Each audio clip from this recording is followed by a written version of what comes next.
Stepdad here. I know I haven't made a video in a while, but it seems like a lot of people on BitChute prefer when I do my bit of a talks. And it's actually something that's been really been making me think. If I could ever run for office, which I could, just I don't have finances for, there'd be certain things I would actually run on that I think a lot more people are more concerned about than just what's going on. Most of you know that I'm a strong supporter of the Constitution, so that is not going to be part of this talk. But there's things that need to be addressed, like the fact that I want Americans first when it comes to any bills or any spending passed. We should not be sending our taxpayer money to another country for some random study that really doesn't need to be spent be paid for by us. And that money could actually go to help our homeless problem or and fix our deficit and put back into the Social Security that has been pulled from continuously. We keep borrowing money against our kids' future, and eventually there is going to be no future for them if we continuously do this kind of stuff. But I'm going to start with the homeless and then talk about what I think should be done to combat the homelessness, combat our deficit from increasing, and our Social Security being repaid into, and stuff like that. So, I did a little bit of research on the homelessness issue, and this is one of the first pages I came up with, and it's from the National Alliance to End Homelessness. Okay, as you can see, it's the 2020 edition, but you can see from this map rate of homelessness per 10,000 in the general population. So, see, like states that are dark blue have a higher amount of homeless. See, like District of Columbia, the states, and that's the capital of our country. So that's 6,521 people that are homeless in our state capital. Then you got and New York. Yeah, I know it's per every 10,000, but you got the higher populations, the more they're gonna have. I mean, I'll admit this is where I live. We only have 7 for every 10,000. Let's see, 38. Yeah, it's 47 in New York. 47 per every 10,000. If you've got these high numbers, 38. See, and as you go through, you can go from state to state, and you can see the amount per every 10,000. But as you get to these other states, these more popular states, they have a higher number of homeless. And I'll point out, yes, they're mostly a lot of them are Democrat-ran cities. Well, not cities, but states. But it doesn't change the fact that there is homeless even in Republican states.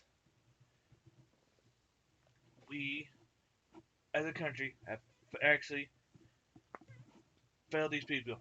And I'm not saying that we need to continuously give them money so they could live. The programs that were like food stamps, SNAP, whatever you want to call it, and stuff, and that kind of stuff, were meant as a way to help them get back up on their feet and help them get them a chance to get to where they can provide for themselves and not need that those items. That's how I see those things: is a hand up, not a hand out. Because if you want to keep making them as a hand out, no one's gonna give them work and all that, and that does not help with our deficit and the Social Security issue. I was gonna stream. I'll be honest, I was gonna stream this, but I decided not to. But as you can see, and here's your statistics about the whole thing. Like this is actually 2019. You see, in individuals. Oh, I don't know what happened there. There you go. You get people in families, chronically homeless individuals, and I'll admit, some of those people decide they want to stay that way. It's like living off the grid for them. You can't help those that want to be there, but you can help those that didn't want to be there and are just trying to survive. And you got 37,085 veterans. And this technically, in my opinion, is the worst part. It's because these individuals signed a check to include their life for this country, and yet we have failed them and let them be homeless. And I'm not saying it's exactly worse, but a country, you can tell a country what a country is, in my opinion, by how they take care of their veterans. And to be honest, there's a lot of occasions we have failed as a country when it comes to support for our veterans. Those of you who berated the Vietnam veterans, they were told to go somewhere, and some of them against what they wanted, but it's happening. It happens. It's been happening. So you've got to understand we need to do something about the homeless. And as you can see, who's overall sheltered, individuals that are sheltered, families that actually are in shelters. And then I know there's some occasions where families that end up in like a homeless shelter are because of abuse. Because and it takes them a while to get out of there due to finances and stuff like that. And because you're chronically homeless, you're veterans, a good chunk of them are find sheltered, and unaccompanied youth. And I know sometimes unaccompanied youth is those kids who include those kids who want to run away from home. But we should not have youth living out on the streets. Period. I mean, you got you've got all these people living on the streets, and here's your rates on the genders. Okay, and they actually went through and did who was male, who was female, your transgender, gender nonconforming, kind of stuff. And most of those homeless are males. But it doesn't. You got your male. You're, most of them are males. I'm just pointing out the majorities in these aspects. And I've seen a report that talked about majority on race, and that's probably going to come down to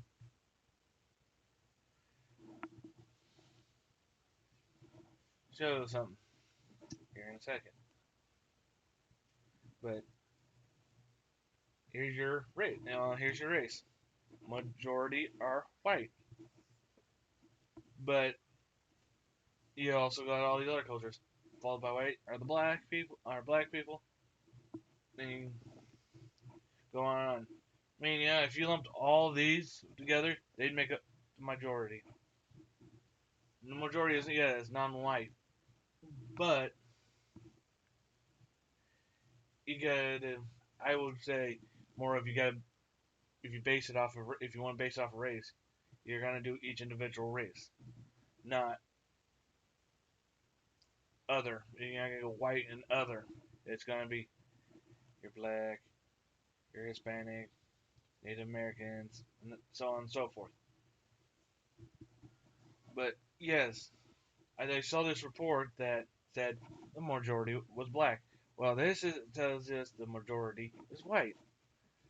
So this is your proof. I'm not going off of, as you can see, I'm not going off of a news report. I'm going off of an actual organization, and it's not a .com address, it's a .org. And .orgs are more pronounced. And this is the 2019 statistics on homelessness.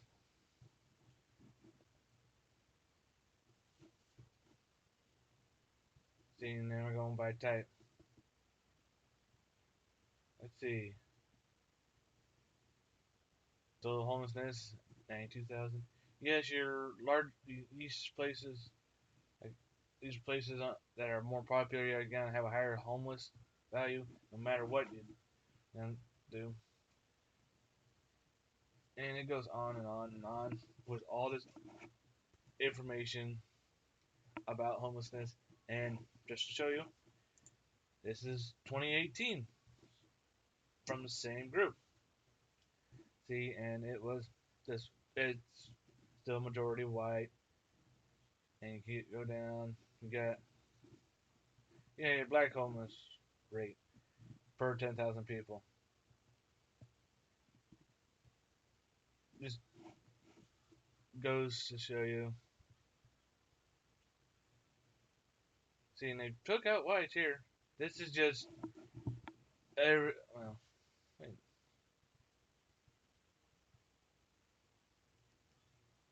This is over every 10,000 people.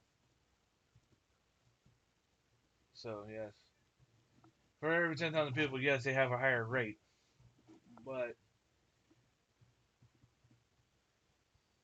according to that, but if you look at this, with us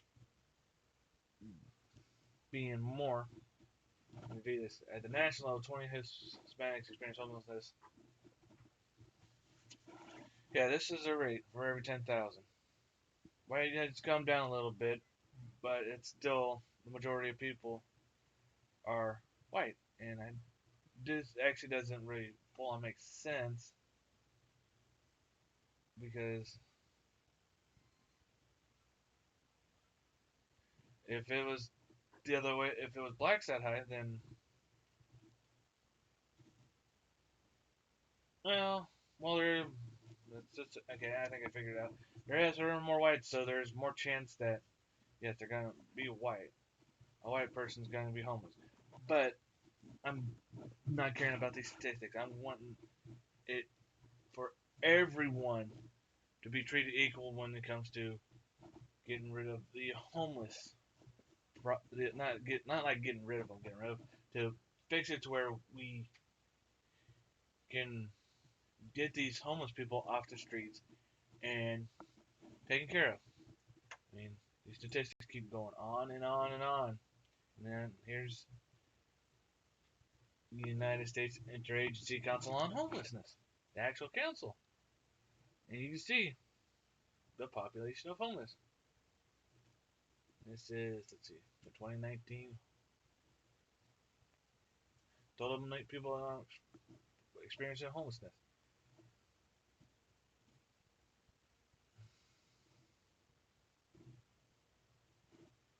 It's sad to see this. I mean, and there's even worse. I mean, this is I pulled this up to read that through it, and yes, you got veterans. I mean, there's been a decrease, but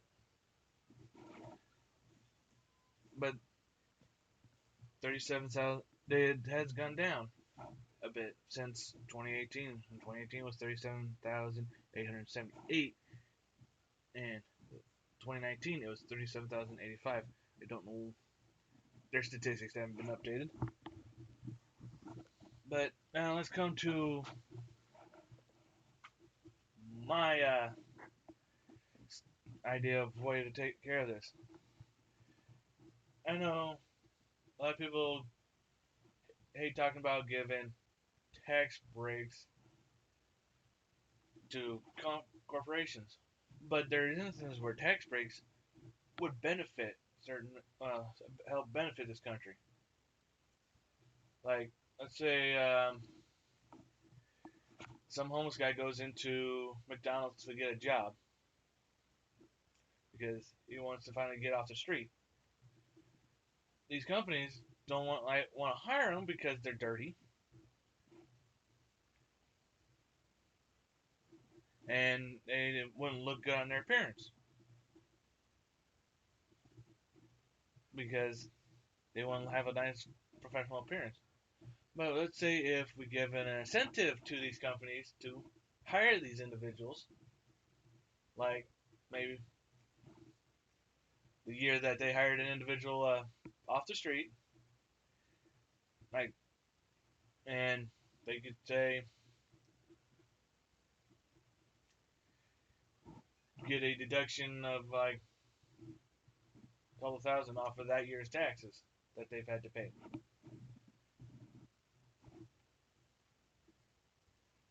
You see, and or in like anything they paid to cover for, and also paying to cover for like uniforms, cleaning of those uniforms, and maybe even the housing for that individual until they can get. That'd be one. It'd be something that would help them. Or they could write off on their taxes to benefit them, because you've got to give something to get something. And if you're not going to look at this way, it's just gonna the homeless issue is not gonna go away. So, but if you can, and I have not heard anyone really talk about ways to combat homelessness besides give them money, give them money, give them money, or give them places.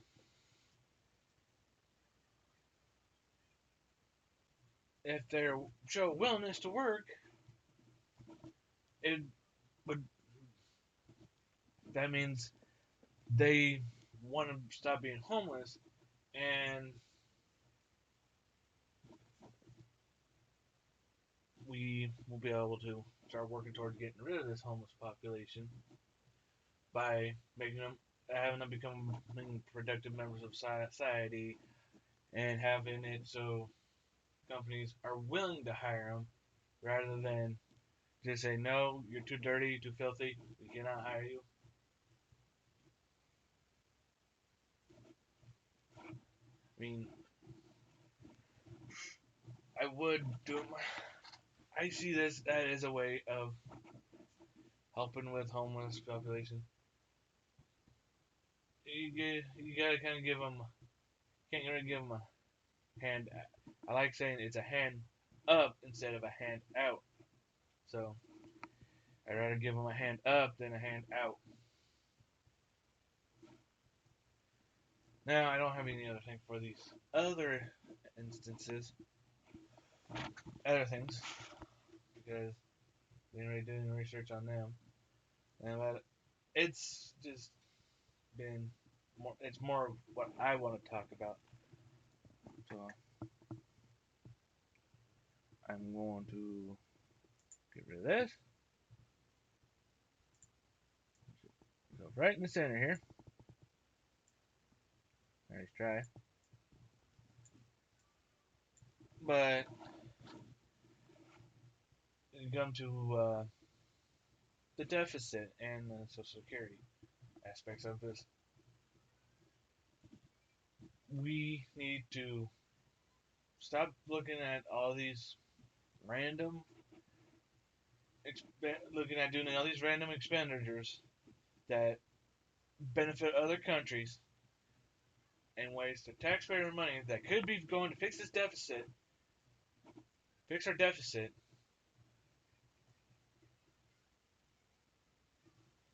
because these unintended expenditures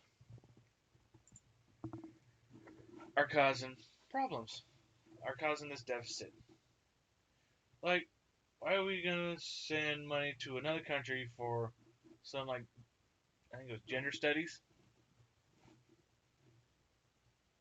when that money could have been put towards a deficit? We need. I feel like we keep sending money to places we shouldn't instead of taking care of our own. I mean, we need to cut the funding to a lot of these other things that are not crucial. Why, we need wasting taxpayer money on stupid stuff, and Congress giving themselves a raise. Congress does not need a raise.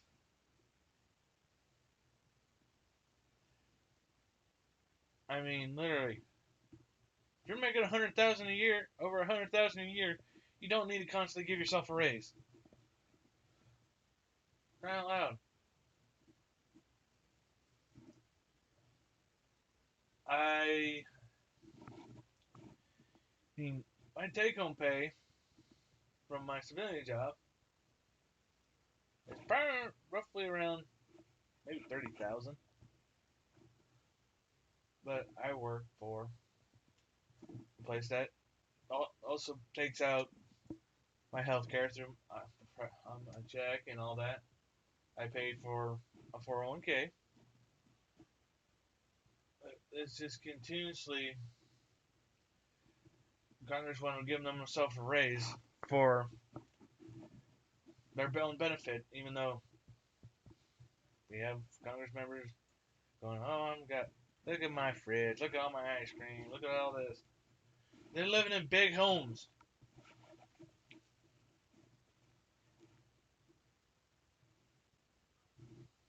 and I'm barely paying off my house. Oh, paying my bills. Raising taxes is just going to hurt people more. We've got to cut the unneeded spending. There needs to be a pay cap for Congress, and no ifs ands or buts about how high they're about changing it. They cannot be allowed to change their own pay. They are just gonna keep raising their pay until they feel like they don't have, until someone actually stops them.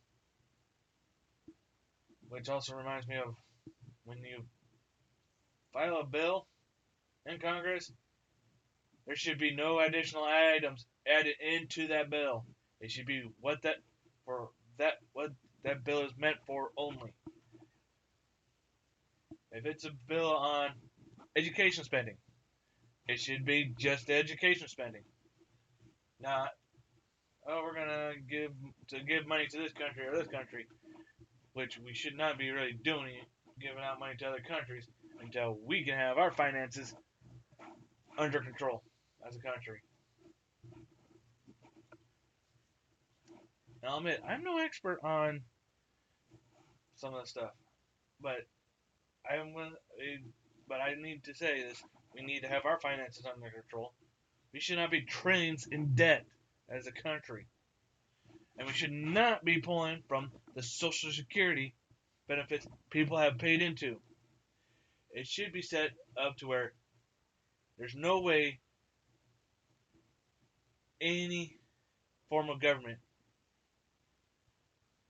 can pull from the Social Security fund for other things. It should be meant be locked up until it's supposed to, unless it's being sent to those who have paid into it.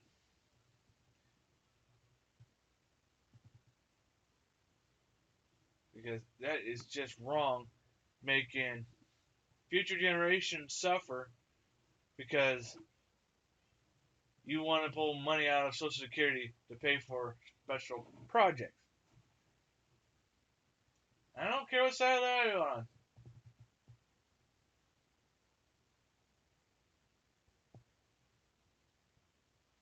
If you're gonna keep doing this, just putting us in debt, keep putting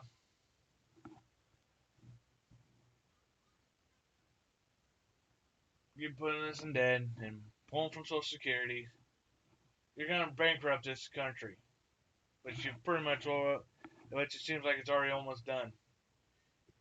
It's a major issue to deal with because until we can fix these issues, this country is not gonna fully heal because we want to pay for all these pet projects and all this. And I hate how special interest groups can control a candidate pretty much.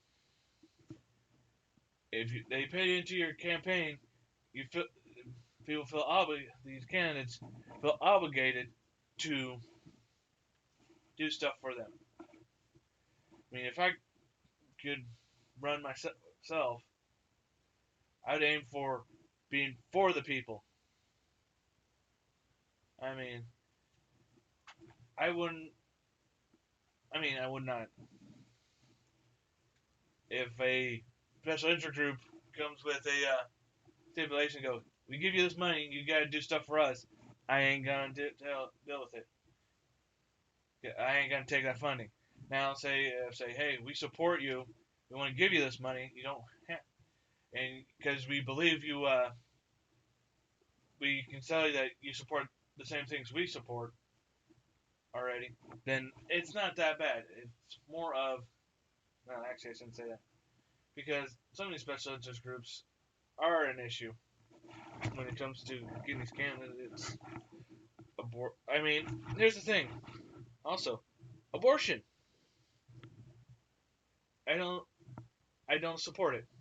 To be honest, but I'm gonna put it this way. I'm not gonna stop you from getting one, but I don't think the taxpayers should pay for it. It's always gonna be an issue with, oh, we want this to pay for, we want this paid for from taxes. It's more of, I don't. You can get it because hey, it's your belief, but I don't think I should be paying for you to get an abortion. And there's issues where yes, we need to talk about have insurances, take care of certain aspects, and we definitely need to reduce the prices of some medications. So we got a lot to work on as a country. We need to be able to have political discussions without it turning into a fist fight.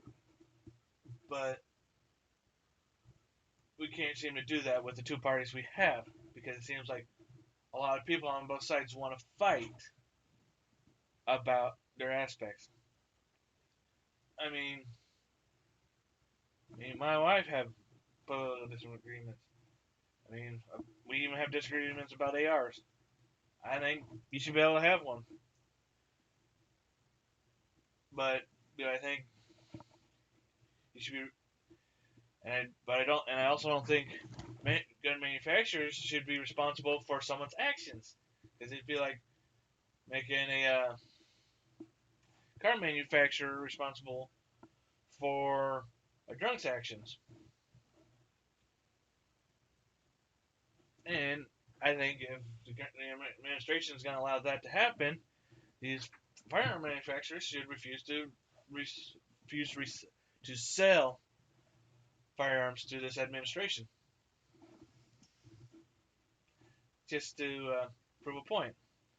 If you're gonna make it to where we end up going bankrupt, we are going to refuse to sell you any new armaments. And I know it's gonna hurt the country, but of course the army already should have enough firearms to deal with. But it's just gonna be a pain when it comes to that kind of stuff. And what also gets me is we shouldn't have these organizations that are pretty much will stand up on their own to take care of some of these issues that like homelessness, the Wounded Warrior Project. If you were wounded in service of this country, the government should be helping to take care of you on that. Like, say you lost a limb, they could pay for a new limb, because hey, what else? What else is gonna? I mean, they should do it.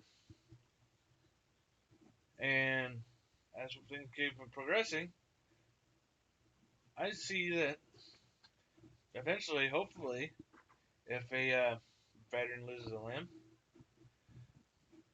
they're able to get like a limb that will function like a normal, like a full-on replacement, instead of limbs and stuff like that. I mean, there's research that could be done into that, and I mean that could put them back on the front lines if they were able to do that, if that soldier wanted to. But I know some soldiers will not be able to go from losing a limb to be able to fight again.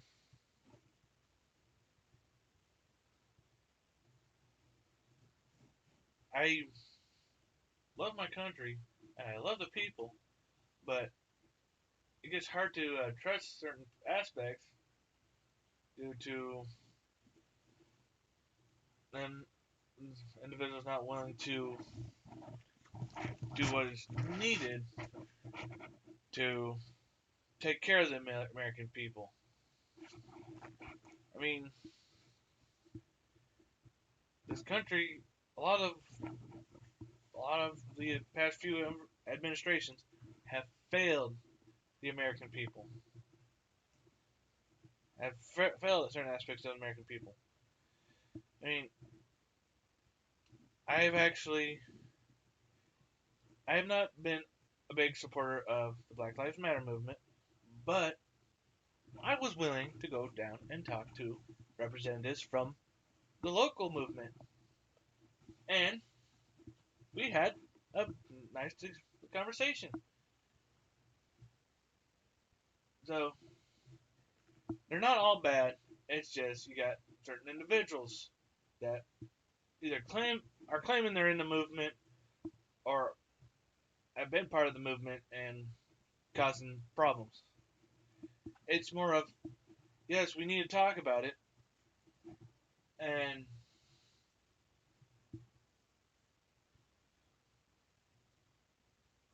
we can't just let certain aspects go. As long as we talk, hey, yes, it's been proven this individual had a weapon. The taser didn't work. There's only one other option.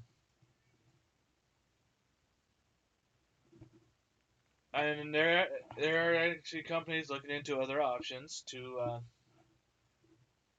change, hopefully add more less than lethal options. I mean, you got the beanbag round, you've got rubber bullets, but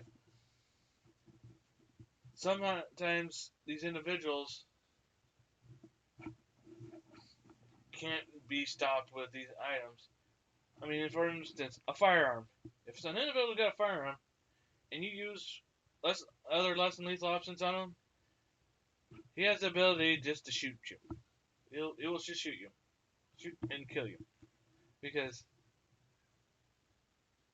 there's no other. That's what he's gonna be willing to do. If he's willing to shoot at you originally, he's gonna try to kill you.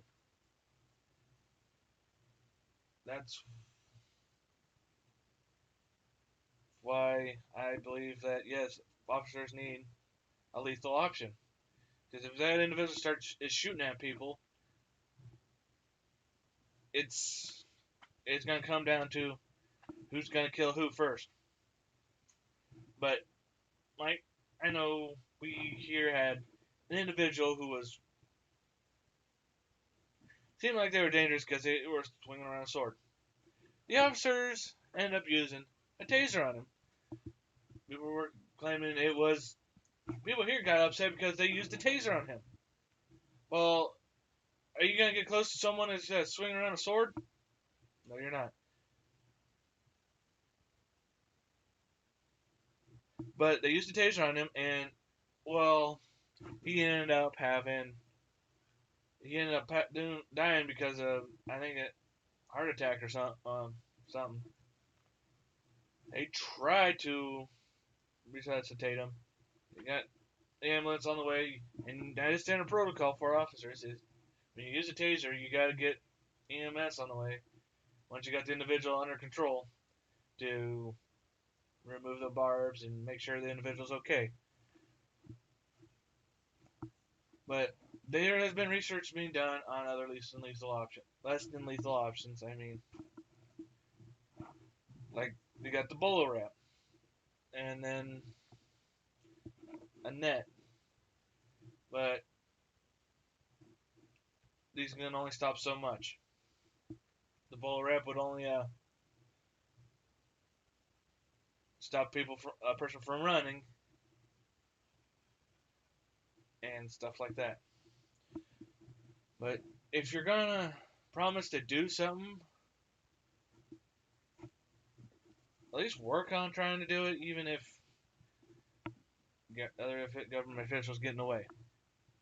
I mean, like I I heard or I heard that Biden was talking about saying he would invite the leaders of the Black Lives Matter movement to the White House, but he never has. But if I were to invite someone, if I were president and I was still going to invite someone over to talk with them, we'd actually have that talk. I mean, yes, there's certain things we can do as a country to help with these issues, and that is mainly parents need to start teaching their kids to respect people and not to break the law. And I'm also gonna say this: there there are racist people in any race there is. Okay, it's just not white people that are racist. Every race has racist in it.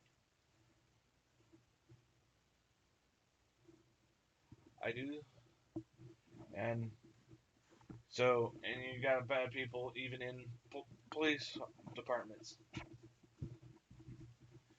and it is an issue with people needing to get rid of these bad officers. But an officer is not racist or bad because he ends up shooting someone.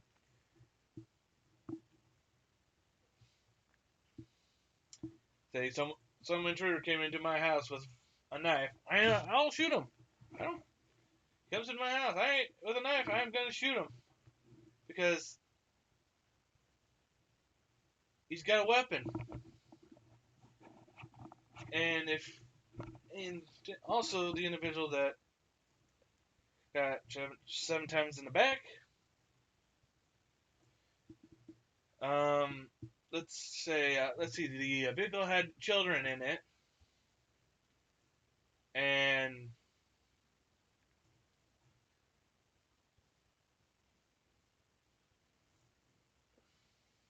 that's just not. I don't. And it was found that he did have a weapon. So he, they were afraid. The officer that shot was more concerned over making sure the children were involved in a high-speed pursuit. And with what I saw, he had a hold of the shirt with the left hand, and he couldn't. The only closest thing he had was a service pistol.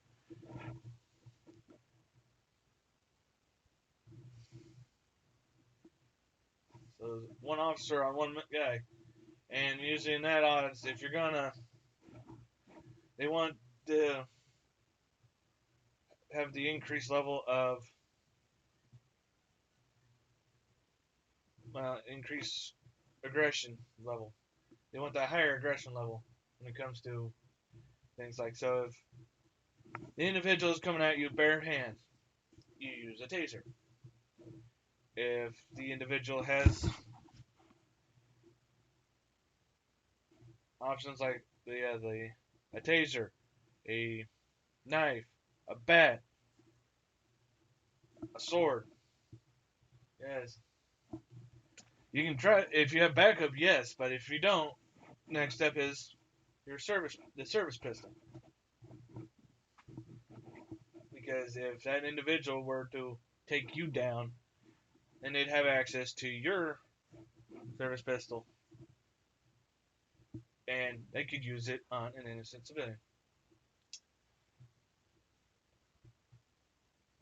So that's that. Where now using it on an unarmed person, that's wrong in any aspect.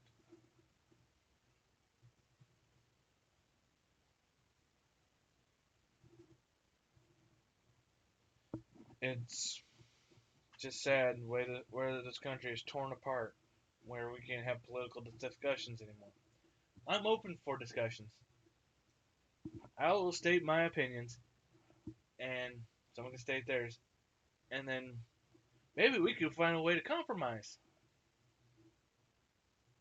without giving into every little thing. I mean, they're calling for social workers. In certain aspects, yes, you could probably have a social worker. Maybe have an officer that is also have an officer trained as a social worker. That way, be able to talk someone out of situations. But there's not gonna be it's not gonna be over time. You can talk someone out of a interesting go. And they're having videos that hey, I was just go hey, put down the swords so we can talk. Put it down. Put down that firearm. They ask him. They've asked him. It's but it's really weird though that yes they try not to shoot people. They got those ones that try not to shoot people. But with the way things are going, a lot of people out to hurt police officers. It's gotten to the point where they feel like they cannot do that because someone's just gonna maybe come just all out to attack them. And I'm sorry to say this as well.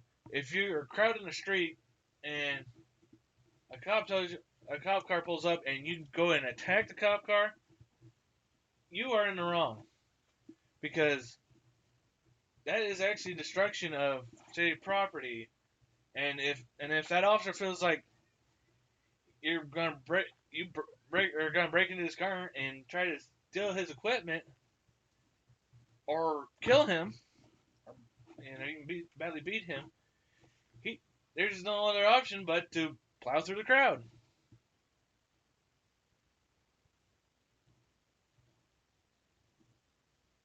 So there needs to be some discussion about proper things to be done. If you want to protest, do it without damaging people's cars, people's property, any property, or even hurting people. Because violence is gonna get you nowhere, but thrown in a jail cell or in a hospital, maybe even put in the grave. So just work on if you want, and I encourage a public discourse, discourse, talking to people. Yeah. The police department around here, I mean, yeah, they didn't. No one really from the police department, from what I understood, went out and talked to them. I don't even think city council did, but I went out there as a soldier, and I went and talked to them. They're not all bad. They just want they if you want to give them be able to talk, they want to be able to talk and maybe find some way. See if we can find some way to ease the fact this issue. But until we can actually have a public conversation about things, nothing's gonna get better. And if we just keep the parties they don't find a way to get rid of these extremists in these parties, or even starting a party where that is willing to have a public discourse, we're not gonna get anywhere on fixing issues, fixing our issues, fixing the ability to get rid of our deficit, our homeless issue problem, this mental health crisis.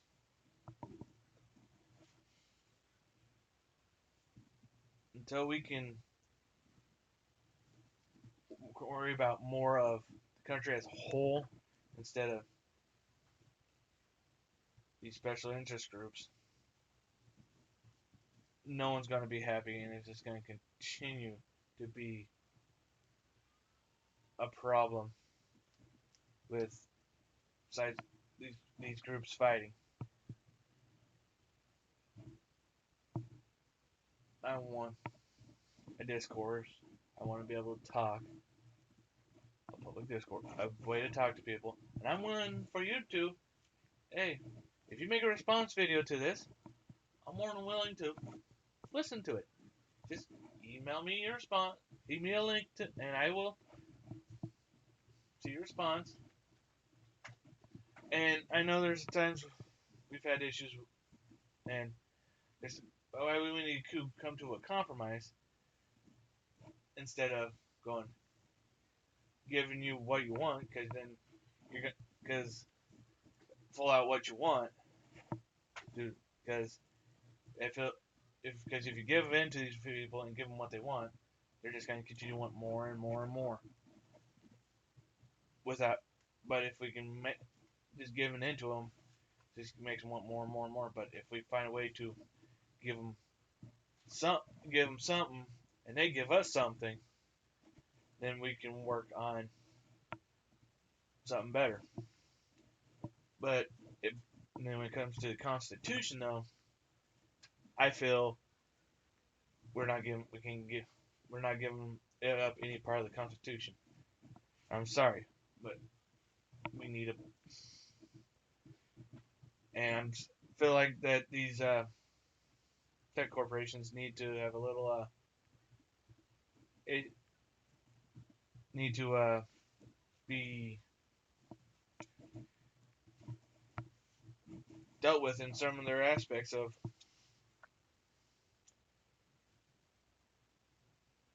censorship, because if they're going to censor certain people, then they need to censor the other people that have said the same thing, because there has been issues where one person did this and nothing happened, but another person did this and they got removed from the platform. And I hate to say this, but with Trump being the House impeaching Trump over his things, there are certain aspects that certain other people's in Congress that need to be removed. Then, if because they have called for violence, if they're going off of the thing Trump said, well, if you're gonna call for violence on people, if you're, I don't want a double standard anymore. It's the problem, and one of the problems with these parties as a double standard. I want everyone to be treated equally, not. And I hate to say this, but if you're gonna show political bias in a position that you should not have political bias, you should not be in that position.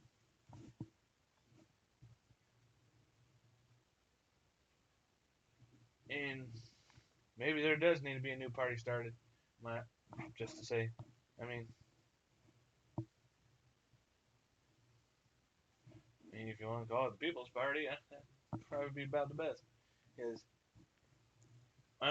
it'd be that the party's only concentration is for the people of America, not the part of political parties agenda.